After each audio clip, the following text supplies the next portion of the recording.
নমস্কার কৃষক বন্ধুরা, কৃষিবীর চ্যানেলে আপনাদের আরও একবার স্বাগত জানাই। আশা করছি আপনারা সকলেই ভালো আছেন। কৃষক বন্ধুরা, আমন ধানের মরশুমের বীজতলা প্রস্তুতির কাজ ইতিমধ্যে শুরু হয়ে গেছে। আমরা এইবারে কৃষিবীর টিমের পক্ষ থেকে আমন ধানের পরিচর্যার ওপর আপনাদের সম্পূর্ণভাবে গাইড করার উদ্যোগ নিচ্ছি, যাতে আপনারা এবারের আমন মরশুমে বাম্পার ফলন পেতে পারেন। তাই দেরি না করে এখনই আমাদের চ্যানেলটিকে সাবস্ক্রাইব করুন, আমাদের সাথে যুক্ত হয়ে যান, যাতে প্রতিটি ধাপে আপনি সঠিক পরামর্শ পেতে পারেন। এটি এই সিরিজের প্রথম ভিডিও।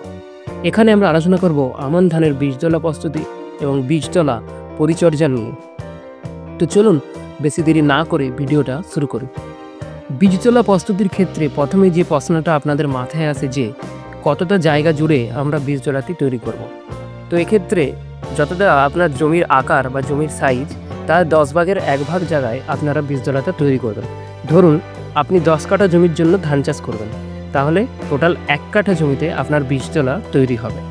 এরপরে যে প্রশ্নটা আপনাদের মাথায় আসে যে কতটা জায়গায় কতটা বীজ আমরা বুনব। এখানে আপনারা যদি 1 কাঠা জায়গায় বীজতলা তৈরি করেন, তবে সেখানে 2 থেকে 3 কেজির বেশি বীজ বুনবেন না। বীজটা যতটা সম্ভব পাতলা করে বোনার চেষ্টা করবেন, তবেই কিন্তু আপনার চারা অনেক পুষ্ট এবং শক্তিশালী তৈরি হবে। এখানে আপনাদের বলে রাখি, বীজ বোনার আগে আপনারা বীজটাকে ভালো করে ছত্রাকনাশক বা ব্যাকটেরিয়ানাশক দিয়ে শোধন করে নেবেন। তাহলে ছত্রাক ও ব্যাকটেরিয়া ঘটিত রোগের আক্রমণ অনেকাংশেই কমে যাবে। আপনারা প্রতি লিটার জলে এর জন্য 2 গ্রাম ব্যাভিস্টিন বা 2 গ্রাম সাপ কিংবা 3 গ্রাম M45 গ্রুপের যে কোনো ছত্রাকনাশক এবং সাথে জেইউ কোম্পানির স্ট্রেপ্টোপ্লাস 1 গ্রাম প্রতি 10 লিটার জলের জন্য গুলে তাতে বীজগুলোকে ভিজিয়ে ভালো করে শোধন করে নেবেন। 1 লিটার জলে 1 কেজি বীজ ভেজাবেন। এরপরে বলি বীজতলা সার ব্যবস্থা নিয়ে। আপনারা বীজতলা প্রস্তুতির সময় প্রতি 1 কাঠা জায়গার জন্য 30 থেকে 40 কেজি 1 বছরের পুরানো গোবর সার ব্যবহার করতে পারেন। সাথে 500 থেকে 700 গ্রাম ইউরিয়া, 2 কেজি এসএসপি এবং 500 গ্রাম এমওপি প্রয়োগ করতে পারেন। এবং এর সাথে কার্বোফুরান 3G অথবা ফিপ্রোনিল দানা 200 গ্রাম ব্যবহার করবেন। তাতে পিঁপড়ে বা উইপোকা ওই বীজটাকে নষ্ট করতে পারবে না। এরপরে বীজ বোনার 15 থেকে 20 দিন পরে বা চারা মূল জমিতে রোপণের 7 থেকে 10 দিন আগে আপনারা প্রতি কাঠায় 200 থেকে 250 গ্রাম ইউরিয়া চাপান হিসাবে বীজতলায় প্রয়োগ করবেন। অনেক সময় বীজতলায় থাকা অবস্থায় চারা গাছের পাতা লাল বা হলুদ বর্ণের হয়ে যায়, পাতায় টিপ টিপ দাগ দেখা যায়।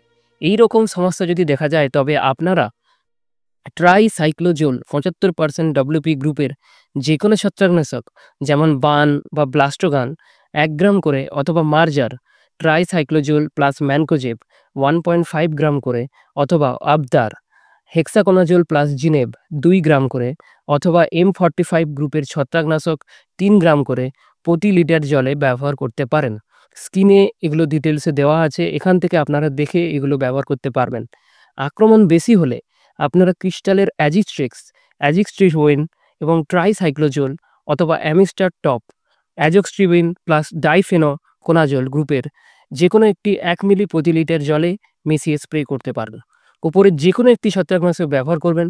সাথে যদি পারেন জিঙ্ক EDTA 12% 1.5 গ্রাম করে প্রতি লিটার জলে মিশিয়ে স্প্রে করবেন। যদি পারেন, এটা খুব একটা দরকার নেই। কৃষক বন্ধুরা, ধান চাষে আরও একটি বড় সমস্যা হলো মাজরা পোকার আক্রমণ। আর এটা শুরু হয় এই বীজতলা চারা অবস্থায়। যদি এই মুহূর্তে এটাকে ধ্বংস করতে পারেন, তাহলে বড় অবস্থায় ধানের ক্ষতি কম হবে। মাজরা পোকা মথ পাথরের দিকের ডগায় ডিম পাড়ে। পরবর্তীতে ওই ডিম থেকে লার্ভা সৃষ্টি হয়, যেটি আরও বেশি ক্ষতি করে। তো এই মাজরা পোকা প্রতিরোধের জন্য আপনারা ক্লোরোপাইরিফস প্লাস সাইপারমেথ্রিন গ্রুপের যে কোনো একটি কীটনাশক যেমন হামলা 1 থেকে 1.5 মিলি প্রতি লিটার জলে স্প্রে করতে পারেন, অথবা অ্যাম্প্লিগো 5 ml 10 লিটার জলে, অথবা কোরাজেন 5 ml প্রতি 15 লিটার জলে এই কীটনাশকগুলি ব্যবহার করতে পারেন।